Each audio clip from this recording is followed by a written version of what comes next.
رسول اللہ صلی اللہ علیہ وسلم کا پیغام مجوسی کے نام سراج کے ایک بزرگ حضرت فاس فرماتے ہیں کہ میرے یہاں ایک بچہ پیدا ہوا۔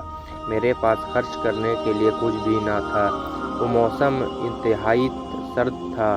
میں اسی فکر میں سو گیا تو خواب میں حضور صلی اللہ علیہ وسلم کی زیارت نصیب ہوئی۔ آپ نے فرمایا کیا بات ہے؟ میں نے عرض کیا حضور خرچ کے لیے میرے پاس کچھ بھی نہیں، بس اسی فکر میں تھا۔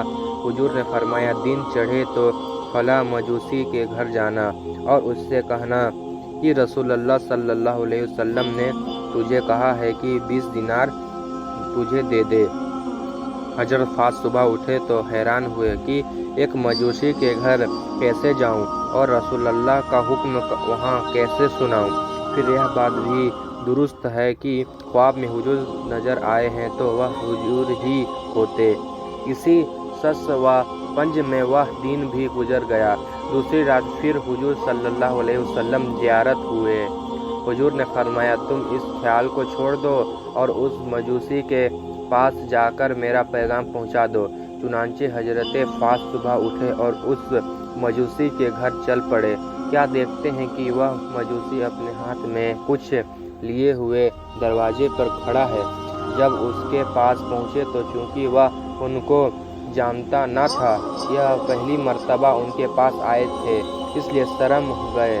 وہ مجوسی خود ہی بول پڑا، بڑے میاں کیا کچھ حاجت ہے؟ حضرت فاس بولے ہاں، مجھے رسول اللہ صلی اللہ علیہ وسلم نے تمہارے پاس بھیجا ہے کہ تم مجھے 20 دینار دے دو۔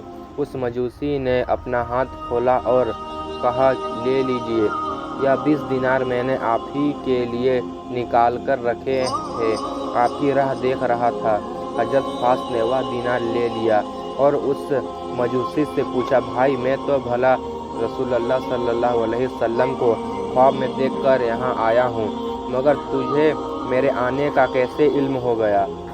وہ بولا میں نے رات کو اس شکل و صورت کے ایک نورانی بزرگ کو خواب میں دیکھا، جنہوں نے مجھے فرمایا کہ ایک شخص صاحب حاجت ہے اور وہ کل تمہارے پاس پہنچے گا، اسے 20 دینار دے دینا۔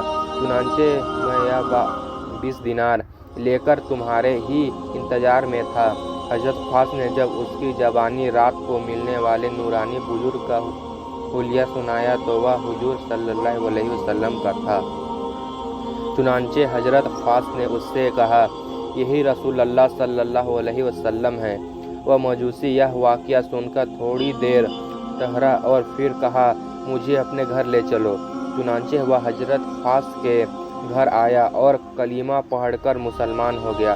پھر اس کے بیوی بہن اور اس کی اولاد بھی مسلمان ہو گئی۔